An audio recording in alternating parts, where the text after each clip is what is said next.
afternoon. Welcome to this COP26 session, organised as a side event collaboration between the International Organisation for Standardization, International Accreditation Forum, Institute of Environmental Management and Assessment, and Consumer International. My name is Nick Blythe. I'm the convener of ISO's Climate Change Coordinating Committee, which has helped to pull this event together today. I'll be facilitating. In a minute, I will hand to our colleague Silvio Dolinsky, Deputy Secretary General at ISO, and Silvio will give some words in welcoming and some context. But first, I'll quickly let you know who our speakers are today. And for everyone's information, all the speakers have a short bio in the online information on the event page. So our first presentation will be from Scott Steedman, ISO Vice President, Policy, and Scott will be talking about setting the standards scene and the opportunity here. After Scott, we'll have two presentations on specific standardization fields that can significantly be important in delivering climate change transitions. And first, we'll hear from Victoria Hurth, who co-led the process to create the first global ISO standard in governance for organizations. And we then have a presentation by Peter Young, convener of ISO's Sustainable Finance Committee. After Victoria and Peter, we'll move through into some climate action considerations into critically important groups, professionals and consumers. We'll hear first from Sarah Mukherjee, Chief Executive of the IEMA, and then from Helena Leurent, Director General of Consumer International. Our final presentation, will return us back to the theme of international standards and is from Emmanuel Riva, Chair of the International Accreditation Forum. So we'll run through all of these presentations in that order, and there will be a short time for questions at the end. So without further ado, I will now hand over to Silvio for a few scene-setting words. Over to you, Silvio. Nick, thank you very much. So I want to thank my fellow panelists to be here tonight. It's a pleasure for ISO to be opening this discussion, and I would like to leave you watching us tonight with three messages. That from international standards perspective, the risk that we want to avoid is having a Lehman Brothers moment in the climate space. What does that mean? That in 2050, we find out that actually everyone is claiming that we are net zero, just like we had those banks that were all AAA going bankrupt. And you'll be all believing that we're 000 and we still have greenhouse gases going into the atmosphere and temperature rising. The second is that we need to develop a global common language, and we need a convergence of international standards. We need really to reduce the cacophony that exists in this space. And the third is about the sense of urgency, because if we take 5 years to get agreement and align ourselves on the standards, and another 2-3 years for companies and non-state actors to align themselves with those aligned standards, we will be in 2029, and that will be too late, and we will be trying to figure out where those leakages of greenhouse gases are coming up and where they are coming from. So we really need convergence, we need a global common language, and we need a sense of urgency. International standards really can be an important tool for us in that process. With that, I'm really looking forward for our conversation here tonight, and I'd like to hand over to my fellow Scott Steedman. Thank you very much, Silvio, and good day to everybody. Thank you very much for joining us for this session. And we're going to bring the slides up. Here we go. So I'm going to set the scene for the role of international standards and, I must say, and conformity assessment and the breadth of work that embraces and the opportunity and ambition that we can bring to address the vital issues of climate action. I'd like to set the scene, though, by just introducing ISO as an organisation, and to say that we have been here before at times of great global crisis, where the United Nations thought about the role of international standards, common standards that could be adopted and used worldwide. ISO was founded as an organisation in 1946, and it is today a corporation of 165 national members, which provide consensus, stakeholder-led global solutions to global issues. It is perhaps the most cooperative group of organisations that I've ever worked for in my career. It's a huge pleasure, Sylvia, to welcome you in your new role as Deputy Secretary General. The UN conference that was called in 1946 in times of global crisis and world reconstruction was held in London, hosted by BSI, British Standards Institution, in this famous photograph showing a rather different and rather less diverse group of standards bodies standing on 1 Great George Street in London, where the report of the conference considered how standards for manufacturing might be allocated across nations and how committees would be distributed and picked up. This year we had the privilege of hosting the ISO General Assembly in London. It was a hybrid event that we've all become rather familiar with now, streamed from the Queen Elizabeth Centre, with the slogan, "The future has begun." We felt this was particularly appropriate as the world was beginning to come through the COVID pandemic, and we were looking to see in the colours of the Sustainable Development Goals that you see there on the screen, the role of international standards to provide a common basis for innovation, for trade, for building back better around the world. So ISO, as I say, 165 national members covering almost all countries in the world that are interested in using and participating in standards work, rich and poor, developing and developed, north and south, east and west. Within the ISO family, the concept of all voices heard is really fundamental. And a few nights ago, I was at a lecture here in Glasgow listening to 3 very eloquent and passionate young activists saying, how will the voices of those most affected by climate change be heard? And I felt like leaping from the audience and saying, through international standards, because that is the structure through our national members that we can bring to the world to help address these massive issues that we all face today.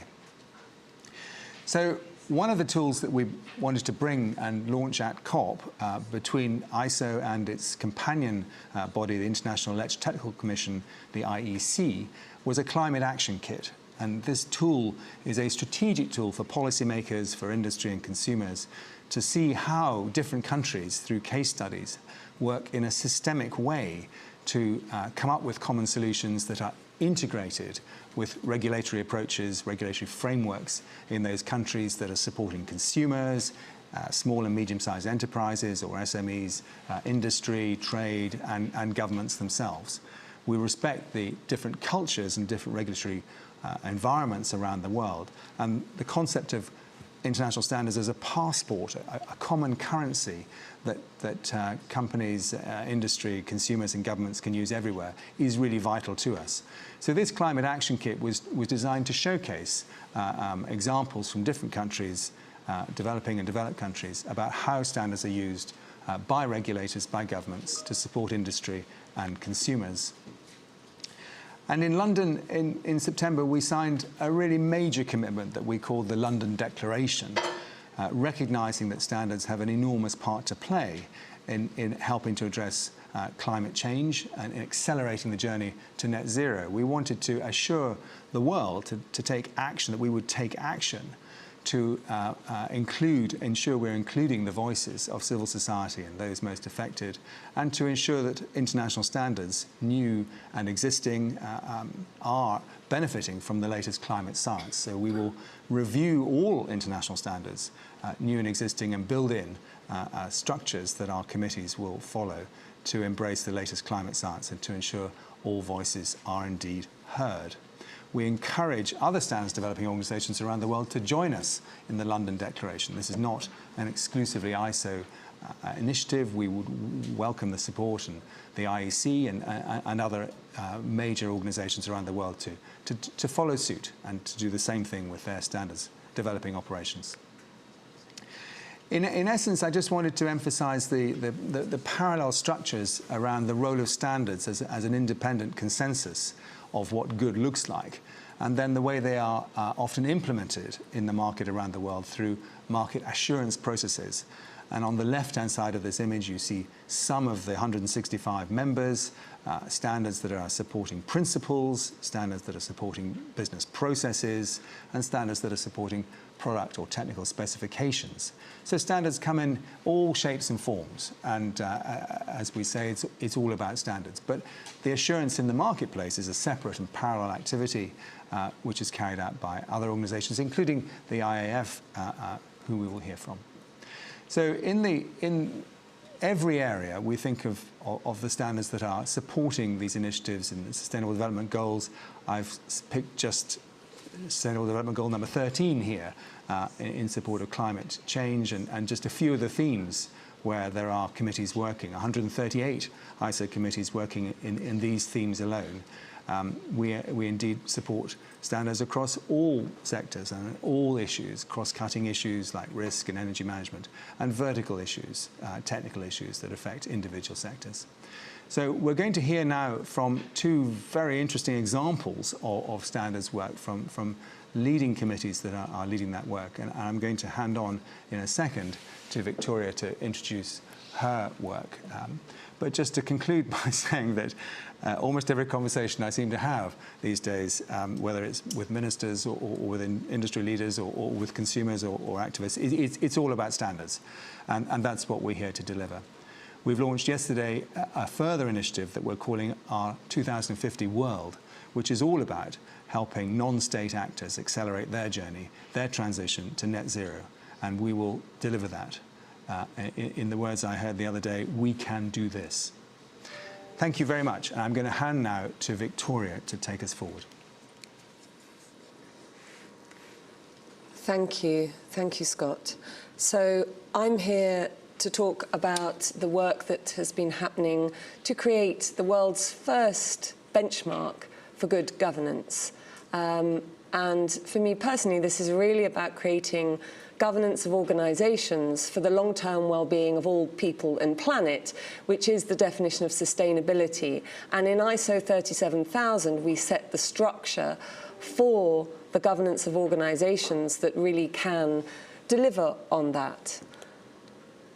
So the SDGs are really the strategy by which we as a world have decided is the way that we can deliver long-term well-being for all people and planet. And some of those SDGs are, of course, cross-cutting. And SDG 16, which includes strong institutions, really sit in that cross-cutting aspect.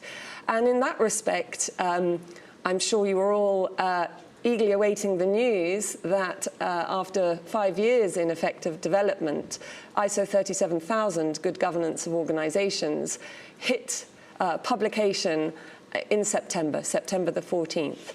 And this was covered in the media. Now, this is just the beginning, because ISO 37000, like all standards, the real work starts when they become implemented and then eventually improved. So I'd just like to cover why an international governance standard now. So there are plenty of advice and guidance and regulation for organizations on their governance, but these are partial and they cover different aspects.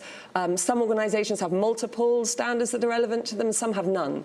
Until now, where we have a global voice of a standard that is relevant for all types, all organizations in all sectors. And of course, that's really critical for combining energy and driving the action we need across all organizations. But for developing countries, this provides a very particularly important contribution. So we know that governance can be a real barrier, and in this respect, ISO 37000 plays a key role. And the important thing, from the beginning of starting the process 5 years ago to the end, it was amazing to see the level of transformation in the understanding of the governance that we need, and really the level of consensus that came around it. So in the end, we had huge consensus. And this is because governance is changing fast, but now consolidating. We know that an economy is about transforming resources into long-term well-being for all people and planet. We know that organizations are the key means that society has decided that we can best enact the economy. We know that all organizations are created to help individuals come together to achieve a shared goal. And governance provides the direction, accountability, and oversight of organizations so that they can achieve that goal in the way intended and be held accountable to it. So we can either try and hold accountability for all the actions within an organization, or we can get to grips with what really is good governance of organizations and govern and hold to account those systems. And I truly believe, especially in the time we have, that's the way forward. So governance until now, however, has been mostly focused on a goal of optimizing benefit to the organization, including members. The end goals of long-term well-being for all and the health of the social and environmental systems this depends on, including climate, of course, have been ungoverned. And this is the shift that we've seen happen and which is changing fast.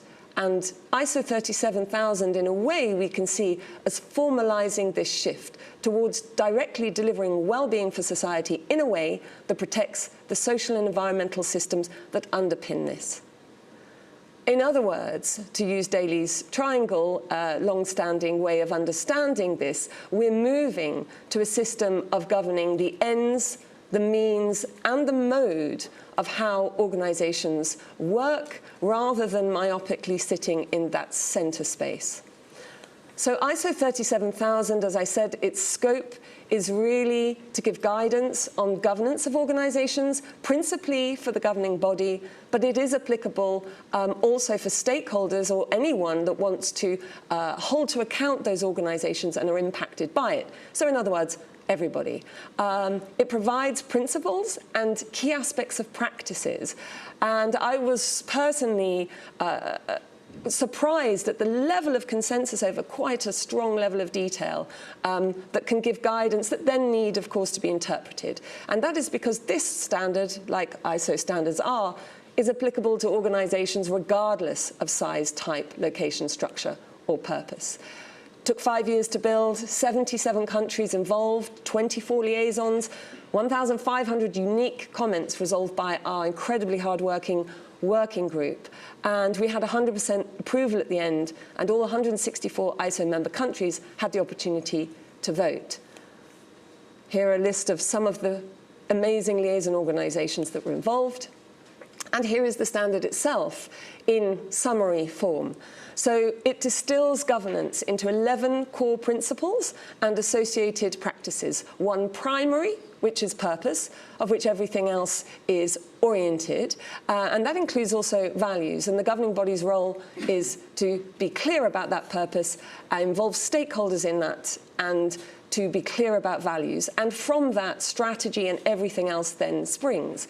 We then have the 4 foundational standards, principles that you can see there. Value generation and strategy, along with purpose, provide the direction. And then we have accountability and oversight. And out the outer ring, we have the enabling principles. And these all work together to enable an organization to govern for the ends, the means, and the mode. And that means climate change, as one of the most systemic risks that we've ever faced, should not, if all organizations were following this standard, exist. And that was one of the purposes of this standard and why I recommend it very highly to people. It also sets very clear language and definitions that haven't existed before. And we have people talking out very strongly and advocating for 37,000. These are just some of many quotes which you can get on the website. So on that, I will end, and I encourage you all to get involved in creating the good governance we need. We now have a standard that can help us to do that. Thank you. Thank you. Hello. So I'm now going to take a view from the point of view of sustainable finance. Now, I want to just cast our minds back to, say, COP25 in Paris, and the change in language. No one will have missed the fact that we've had a lot of announcements regarding financial commitments towards tackling the climate emergency, but in Paris, it was very much a talk of low-carbon finance, which, with the realization of climate adaptation being as much a challenge as climate mitigation, became climate finance. After that, green finance became popular as we realized the nature emergency needed to be dealt with alongside. But but in actual fact, you need to take account of social, economic and governance, as we've just heard, to get the full picture. That really reflects the original definition of sustainable development, as in the Brundtland Commission. And that's reflected in the scope for ISO's work in sustainable finance, standardization in the field of sustainable finance to integrate sustainability considerations, including environmental, social and governance practices in the financing of economic activities. So that's quite wide. What has the market done in response? Well, we've seen a proliferation of principles, guides, protocols, pledges and regulations, but there remain opaque market definitions, inconsistent and variable market practice, leading to stakeholder confusion, and the potential for a lack of trust in this nascent but very fast-growing market. And that's a circumstance where the risk of greenwashing or misrepresentation of sustainability credentials is a major barrier to progress. So it's not surprising that so many organisations have been trying to tackle this. But when you talk to them, they're all seeking one ultimate goal, which is international consolidated standards. And that is a core strength of ISO, as we've just heard from Scott Steedman. And that is why we have an ISO committee also contributing to the standardization of sustainable finance. The role of standards, shown here in terms of the ecosystem for sustainable finance, is an enabling function. It sits alongside data and reporting, and also technology such as fintech to support and enable the entire ecosystem to operate. That includes all of those activities associated with the capital flows, it includes the governance and those involved in policy and regulation, and also the supporting market infrastructure and the stakeholders who, of course, want to see finance deployed for our common good. To do that requires quite a clear focus on amalgamating a lot of expertise. We've just heard from Victoria about the splendid new standard 37,000 for governance. That is just one of the many standards within the real economy which are absolutely essential to deliver the data and information that the finance community needs.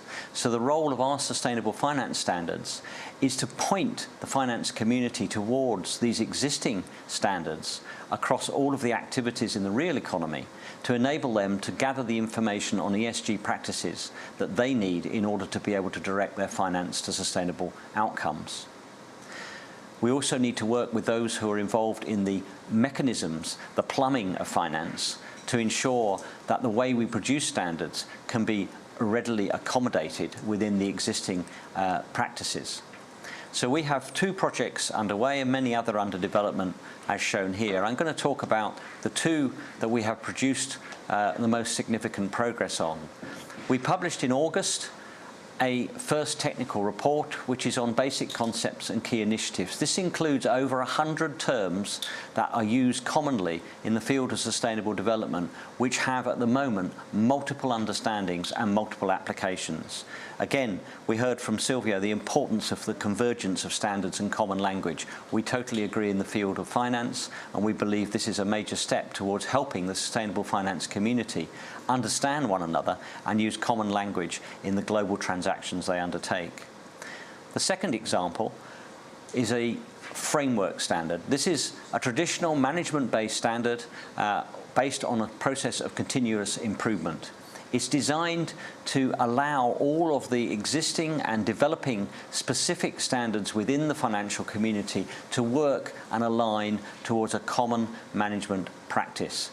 And we hope to get the first scheduled public consultation before Christmas, in fact, beating the target on the slide there. But to do that, we can't do it in isolation. So I also want to call out the fact that ISO is now very thoroughly engaged in major international initiatives.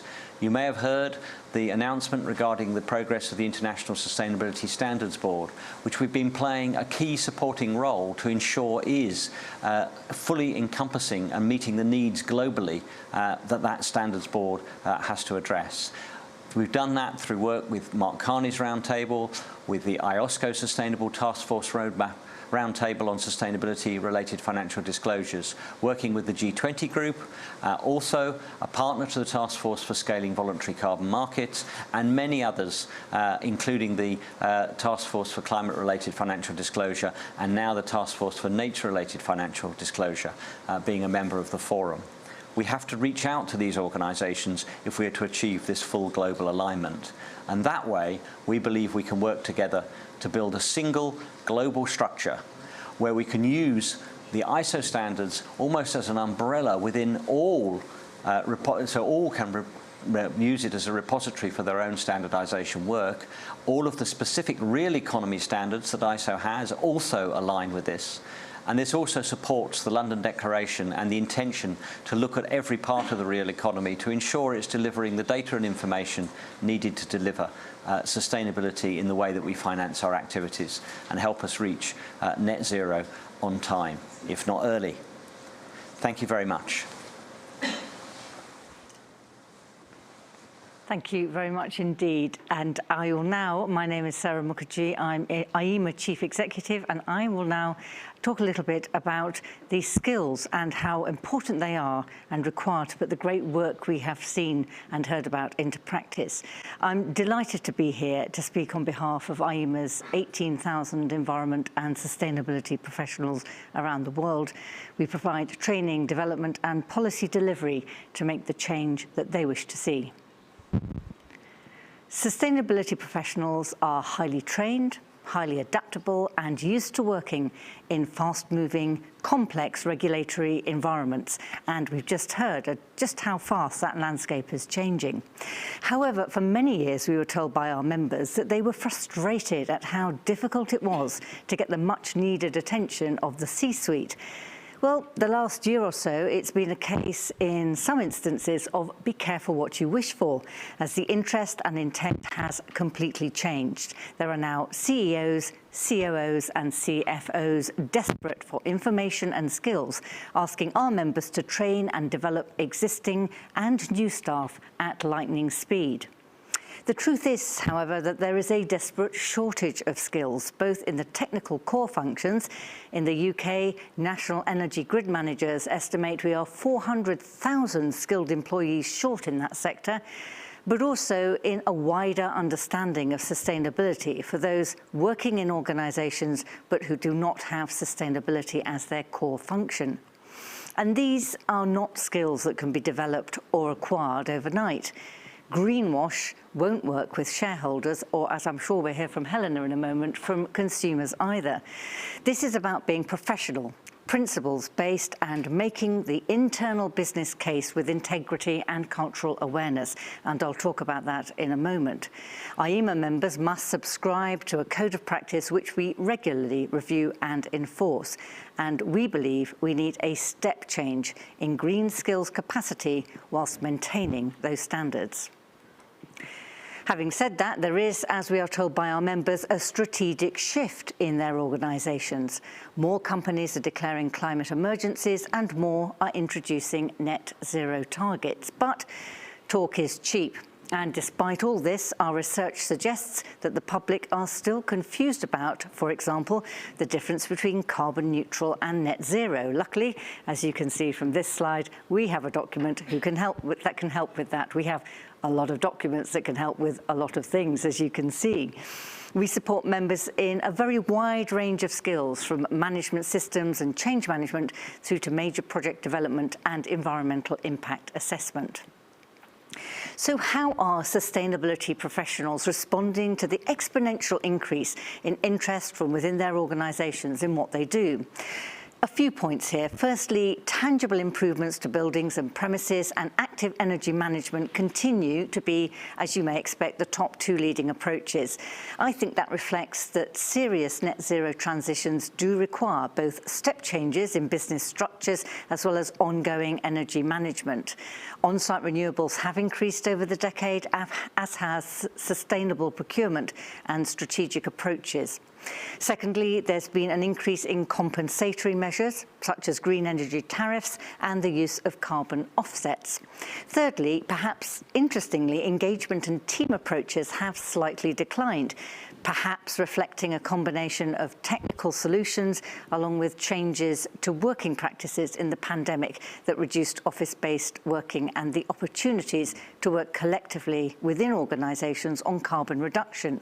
It's perhaps an opportunity we might end up missing to engage with our colleagues colleagues with the sort of best energy management practice that they can replicate in their own homes.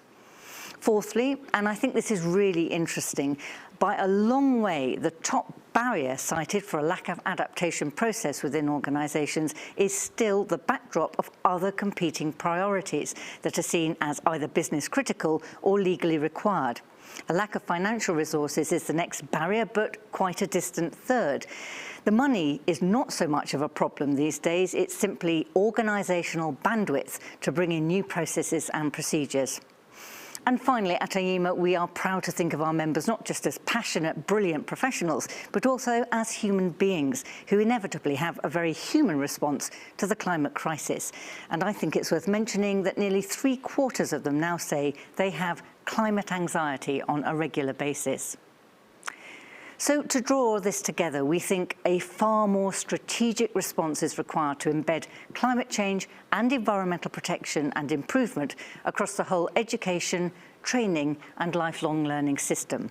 The strategy must be underpinned by ambitious, long-term environment and climate policies that give businesses the certainty to invest in improvements that will create new green jobs. The strategy must ensure that all parts of society have access to the emerging green jobs and skills opportunity. Tackling diversity and inclusion must be an integral part of the agenda. We are very aware that as a profession we have an awfully long way to go to fully reflect the communities we serve, and for this reason we at IEMA have started the Diverse Sustainability Initiative to break down some of those barriers. Whilst we look to embed sustainability into mainstream roles and jobs across the economy, we recognise we need to broaden and be inclusive as a profession. Our members around the world tell us it's a profession that is not embracing social or cultural diversity fully. Without this, in my view, we will not be sustainable as a profession in the long term. We must be speaking with, and not to, the communities we wish to serve with respect and understanding if we are really going to make progress to a cleaner, more sustainable world. Thank you very much, and I'll now hand over to Helena. Thank you. Thank you so much, Sarah, and thank you to the organisers for inviting consumers onto the panel. My name is Helena Leurent. I'm the Director General of Consumers International, and greetings from Glasgow and COP26. It's really quite exciting. You know, 1737, Adam Smith went to Glasgow University, aged 14 down the road, and here we are speaking on a day of youth and public empowerment and how we build for the future. So it's a real pleasure and privilege, and I hope even maybe as jaded COP watchers, this is an exciting moment. But of course, the challenge that keeps us all up at night is the scale of the shift and the urgency of the shift. Every single scenario talks about lifestyle changes, essentially, behavioral changes. And 3/4 of global greenhouse gas emissions are down to lifestyle consumption, if you include mobility, if you include diet, if you include housing. And that, if we're to stick to a 1.5 degree shift, the emissions will need to reduce 80% in developed countries, and anywhere between 23 to 80% in the developed world, depending on the scenario and the climate, the pathway that you envisage. But how do we get there? Those conversations are not happening. Those conversations about the pragmatic steps that we need to take are not happening in an inclusive, certainly not in an inclusive way. So this is what's on the minds of consumer advocates all the time. Who are we speaking for? So we're clearly speaking for one part of the population, one part of people's experience. We're speaking for consumers or people who are acting, who are buying products and services in the marketplace. We're not talking about consumerism, we're not talking about overconsumption, we're just talking about you and me being able to go into the marketplace and feel that things are fair, they're safe, they're sustainable for everyone, that we can trust. And this is not a new concept, right? The United Nations has guidelines on what consumer protection should look like, which are, I would encourage everybody to look at them. They're about safety, they're about information, they're about, access to intrinsic goods. They're about information and education on sustainable consumption. So those basics are there, but they're not in place already, and now we need to go even further. 90% of consumer advocates around the world, and I'll show you where some of them are. These are just Consumers International members that you can see here, mainly one in 100 countries around the world.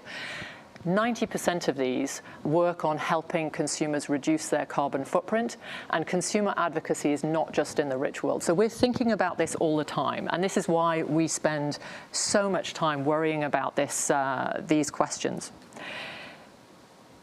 I would argue, Scott, it's not all about standards. I would argue that standards are there to help people in the marketplace, to help people live in harmony with each other and with the planet. And that's why it's all about standards. That's why we get excited about standards as well, and we participate very much in the ISO processes. Standards are the often unsung but beautiful pillars of the future society we want to live in. So what we did for COP was ask our members, for the first time, what do you think the key focus areas are? This is what they came up with. And this is a compilation and a synthesis of their views. How we travel, how we plug in, what we buy, what we eat, how we live, primarily heating and cooling, and how we spend and save. These are the areas that standards should be supporting us. And on the following slide, I'm not going to run through this. These are on our website as of today with a little bit of background on each one of them. But this is where I would encourage us to focus that shift, to focus where standards can help, and to include consumers, to include consumer advocates in the conversations about building these standards. Essentially, sort of if you take a step back, what's happening here is we're saying awareness is crucial, but it is not enough. There are so many changes happening in the marketplace now that we cannot expect people to be aware and absorb everything that's going on. Standards will be essential to support access, to support affordability, and to support the action and innovation that we're going to need. The key message, and accountability has gone on to 2 lines, but is that this has to happen fast. We need this to happen now, because saving now is always better than trying to save later on. And we are not probably taking into account the exponential nature of these changes. So we need to be moving very, very fast. Second, take into account fairness. The combined emissions of the 1% are greater than those of the 50%. That 1% will need to change their lifestyle by a factor of more than 30. So a consumer fairness test can be helpful in everything that we're doing. And one way of getting there is by making sure that we have the accountability, the representation in policy making, but also in standard setting. This is something, of course, we struggle with. All NGOs struggle with the capacity and the ability to get involved, but I would highly recommend that we work hard to make this happen, to build that trust. Net, we can apply fast, fair, and accountable to standards. We can create a tipping point together by making sustainability easy. We can be looking, back to you, Silvio, in the future and avoid that Lehman Brothers moment, but only if we think about doing this in an inclusive fashion. So we look forward to working with the ISO and with other standard setters, and we will also be watching. Thank you. Now, this is where I pass to Emmanuel, I believe. How do I do that virtually? Back to you. So Nick. I think it's going to come back to me. Thank you to all of the presenters for those runs through. That's really, really helpful scene setting. We think we have in Italy Emmanuel Viva, and we're going to hand over to Emmanuel Viva now. Are you there, Emmanuel? Okay. Yes, can you hear me? You'll have to say next slide, please. Off you go for each of your slides. Thank you, Emmanuel. Okay. I can hear you. Perfect. Thank you. I don't see the slides. Just coming through Okay, now. good. Thank you. Very good. So, hello everybody. I'm sorry I'm not there because yesterday I was appointed as Iaf chair, so that's why it was important for me to attend the meeting yesterday. So, next please. I will try to explain in few words what is Iaf and what in practical we can do. If you can go to the next, please.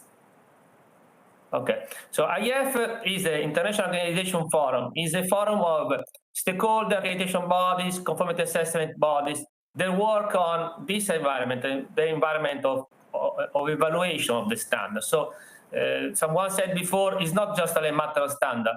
It's a matter also how you evaluate the standard, how you apply the standard. So our role is to guarantee the standards are well applied and well used. So this network is a network of more than 100 bodies spread out in more than 104 economies. Next, please.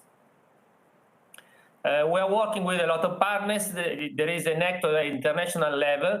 And so the goal of Iaf is to facilitate trade. But of course, in these days, the main goal is to protect, to enforce the sustainability. Next, please. Okay, now I want to give you some little ideas of what's happening regarding climate change. So here we have a scheme that is for the emission trading. We have today 35 national accreditation bodies that are implementing the standard that is there to mitigate the emission in the atmosphere or the pollution in general. So we have a lot of bodies that are working on this in this field. And our role is to guarantee that the activity of this body are equivalent, and the certificate and the activities performed by these bodies has to be considered equivalent, because we perform a cross check between these bodies all over the world. Next, please. We made a survey with these CAPs, with these accreditation bodies, to understand if there is a need of better regulation in this area. And the answer is yes. The answer from 48 countries is yes. You can see here for the different schemes. But in general, there is a huge need of better harmonization and better standardization for the activities. Because I reply, it's not just a matter of standard. It's a matter also to describe the rules that are used to apply the standard, because the standard itself is not giving all the answers. Please, next. Here we have the idea of in which schemes the accreditation body are working mostly.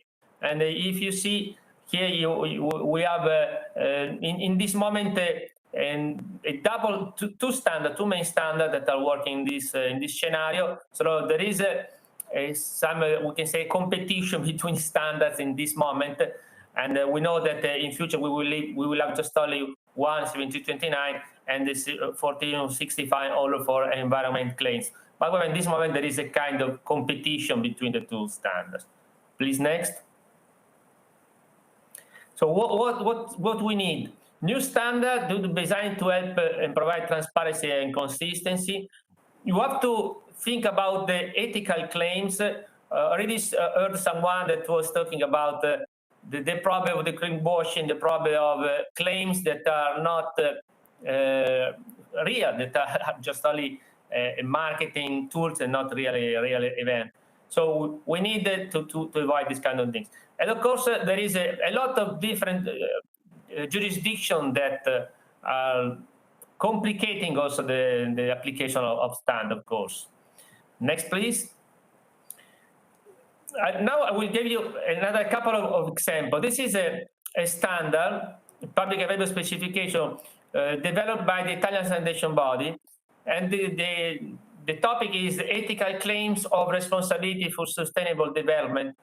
And the basis of this is that if you want to claim something sustainable, you have at least to fulfill the three pillars that we know: economic, social, and environment.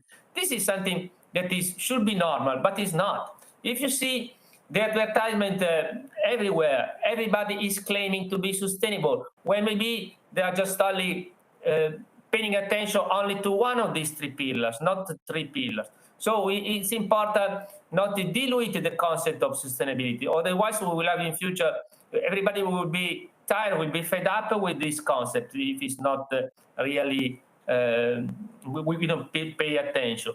It's important to make a prioritization of what is needed, of course. You cannot do everything immediately. You have to prioritize, you have to make a materiality analysis, but the goal is to arrive to the three pillars, not just only to one, even if you cannot claim something as sustainable. Next, please. This is another research that we did in Italy with an external research institute that is Prometeia. We try to understand which is the impact of the conformity assessment activities in Italy. This was in Italy in this period, June 2019 and May 2020. Next one. You will see here some numbers. That is interesting. Today we are focused more maybe on environment, but we have to consider that sustainability is, as we know, is big. For example, I try to highlight the last one. If we compare companies that are certified according scheme for health and safety and companies that are not certified, the difference of the number of injured people is huge. So you can see here that the companies that in Italy are applying this standard are saving death. So you can see with easy, which is the impact of the conformity assessment. This data has been issued not by Accreditation, but by external institute. In this case, is the authority in Italy for the mandatory insurance for the labor. And also the other element is important, the millions of tons of carbon equivalent that has been saved to the certification in the energy and environment field. So our numbers are important. So everybody is going to say we have to do something, we have to do quickly, we have to do. So these are things that we are doing, and they demonstrate that the conformity assessment can be beneficial for our work. Maybe it's not, of course, the only solution. We have to work with many solutions, but in this case, we can demonstrate that this works. Next, please. This is an overview of what I said before. So you can see here from the numbers the social benefit from all the conformity assessment activities. This is just only in one country, that is in Italy. If you consider all over the world, you can understand which is the impact of this. Next, please. We talked about this last week with ISO, I2, and EIC. We always talk about the same thing, decarbonization, digitalization, decentralization. So really, everybody is focused now on this point. So we have to be optimistic because everybody has in their main agenda this topic. Of course, now it's time to do and not just to talk, everybody is saying now. Next and last. This is an important project for us. Everybody is claiming to be sustainable, to be environmental friendly, and so on. This is a way to check if it's true. You can go on this database that is under development. It will be full populated in few time, but in this way you can really check if someone is claiming something that is real or not. It will be very useful for supply chain, for the green, when a public institution has to indicate what is good to buy or not good to buy, where to go, where not to go. So this is a good, easy way to understand if your supplier is behaving correctly or not. So next. So thanks for the attention, and I hope that the message was clear also if I'm far here from Milano. Thank you. Okay, thank you. So we're coming back into the studio here and back for some questions. So thank you so much, Emmanuel, for that. Well, there's a few questions, actually a couple that colleagues have raised with me, and I'd like to just put to the panel as follows. I'm going to give you 2 questions, and I'd like you to consider these, and we'll work through in order. The first question is really about reflecting on these presentations, and interested in your perspectives on how you see the interactions between your area and other colleagues' areas who've presented. That's one. The second question is very much a little bit longer. It's really that clearly there's a range of key factors that you've all talked about in the real economy that have to come together to drive climate action.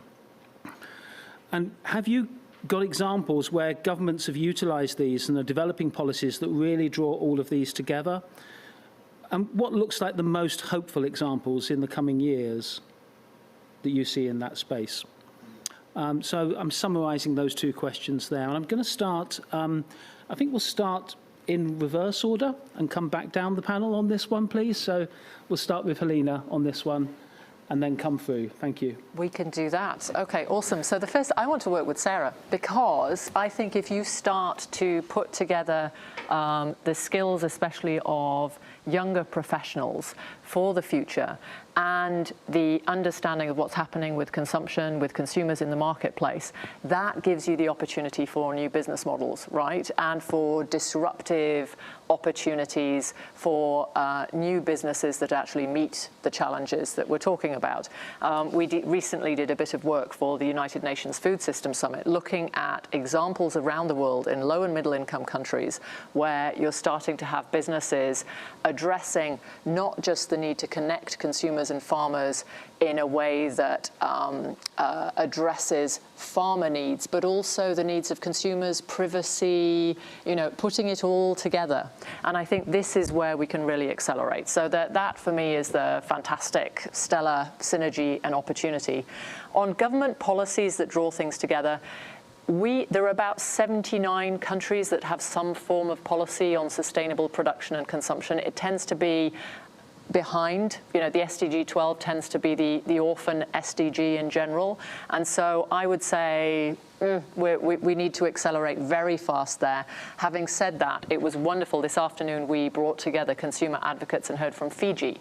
1% of emissions from there, but they are bearing the brunt of the change, 6 millimeters in sea water rise every year, and yet they are, I think, one of 7 countries that have put in law, they have a Climate Change Act as of last year, that they will reach net zero by 2050. So the commitment there, the real commitment with tracking, with mechanisms, I think is absolutely fantastic and going above and beyond. I will carry on, yes, because I was thinking I'd love to work with Helena as well. So there we go, a match made in heaven, or at least in a studio at Glasgow, if not. I should declare an interest because I'm co-chair of the Oxford Farming Conference this year and sat on the England National Food Strategy. And I think you're absolutely right. There are 2 pieces to this. There is as we heard from colleagues, this very technical, very fast-moving, very complex landscape, which you can't just pick up on the back of a fag packet or in an elevator or from a TED Talk. You have to be trained appropriately. And that is the huge gap, the chasm that we have at the moment. To give one example, one of our fellows has just, at his own expense, put in an air source heat pump. And the apprentice who put that in, he trains with people who are all training to be gas fitters. Now that's a bit like training blacksmiths when we had automobiles on the road, only in that case they didn't know there was a target and a deadline. So we have to, we're having these fantastic conversations in Glasgow, fantastic policy. They are not being matched by skilling up the workforce to meet the low carbon economy. So that's the first thing. The second thing, I agree. I think there is, what's really struck me, I was honoured to moderate a session for the African Union about universities collaborating on zero carbon, and there is a circularity of knowledge. It is not just one group with all the solutions who should be broadcasting to everybody else. There is a real appetite, I think, of learning from every country in the world, many of whom have done, for example, frog leapt, if that's even a word, in terms of old-fashioned infrastructure going straight to a digital solution, and we see that a lot in sub-Saharan Africa. So I think there is hope and optimism, but a desperate need for those skills. Thank you. Thank you. So thank you both. And building on that, Peter, would you like to continue the theme? Yeah, well, I think what I'll come in on really is to sort of give, firstly, I think speaking here from COP, I think one positive thing at the moment is we're beginning to get a much more diverse set of organisations actually engaged in this process. And particularly we're hearing a much stronger voice from business. And just on that conversation we've just heard, they really do understand about this skills gap, and they're really concerned about it, and they're willing to put time and effort into resolving that. But I think I'm just going to speak about the importance of net zero, bringing in the natural environment and the nature crisis alongside the climate crisis. For me, the key thing now is recognising this is not a matter of doing one thing at a time. We haven't got the time to do that. We have to do it all in parallel. We have to have an integrated approach. The point of sustainability is that you take account of all of those sustainable development goals. You take account of the interactions between social needs, the diverse needs we have globally, and all of the challenges we have to avoid a climate and a nature crisis. And I just pick up one thing from a standards point of view, which I think will play a really important role and will be a really important focus over the next couple of years. And that is around standards for what we mean by restoring nature and natural capital. In the UK, we've just published a natural capital standard, which gives information to organisations on how they can evaluate their own natural capital and how they can take account of the multiple benefits that come from restoring natural capital. It's extremely important we value nature for all the things that it does, not just its potential to offset or store carbon. That is one very important property, but it is not the only by any means. And I believe that the standard making community has got a lot to offer in terms of bringing us past this tipping point that we're very close to reaching, where from the financial community we can invest in restoring nature alongside investing in other activities, and that will make a huge difference to our chances of keeping within a 1.5 degree world. Thank you. And Victoria, thank you. Yes, thank you. Yeah, it was fantastic to hear all these presentations, and I hope we've inspired everyone to be as excited about standards building as we all are, because in the world we're moving into, in terms of the void that people notice at that international level, standards play a massive role, and ISO as a democratized space. It's a highly refined process where the world can come together, where the multi-stakeholder perspectives can be brought onto really important topics. So, and I think there was a theme running through here of that, and I think what you said, Helena, about consumers as part of that, i.e. citizens when they do consuming, is really critical. And I think you can probably guess what I'm going to say about governance, because of course it underpins everything. And this standard is from one-person organisations upwards. So apart from anything, what it does is say governance is not just something for those kinds of companies or those kinds of, it's for all organisations. And if we can all get to grips with doing that well, we provide the basis on which consumers are able to hold to account the organisation. So my call would be in connection to, and also in terms of IEMA and the financial sector, is that we need to become governance literate, because ultimately society as a whole is the ultimate governing body. And if we can't hold to account those organisations that we give licence to, then we are reneging on our duty. And I think we all need to get to grips as sustainability professionals. What's your role in that governance system? How do you create that governance? Because sometimes it has to come from within. Consumers, and obviously in the finance sector, this is about not just Are you making the right investments in organisations that don't just sound good, but actually can deliver a sustainable future? And are you yourselves well governed? So I think this really is a crux thing, no matter what else we're doing. And in terms of government policies, I think we have a long way to go. And I would like to, again, make a plea to say we have a standard now that says what the world means in terms of good governance. Let's all reflect, especially at a governmental level, whether the regulatory and legislative environment enables this or is actually a blocker to it. And I think if we had that level of reflection, I think we could unlock a lot very quickly rather than focusing on a lot of those sort of symptomatic issues. Let's get to the crux of the matter here and deliver the long-term well-being for all that we all are looking for. Thanks. That's great, thank you. So I think we're going to go to Scott in a minute for some closing comments. Unless you want to come in on this one, Scott, as well, but I'll come to you for a few minutes to close, if that's okay.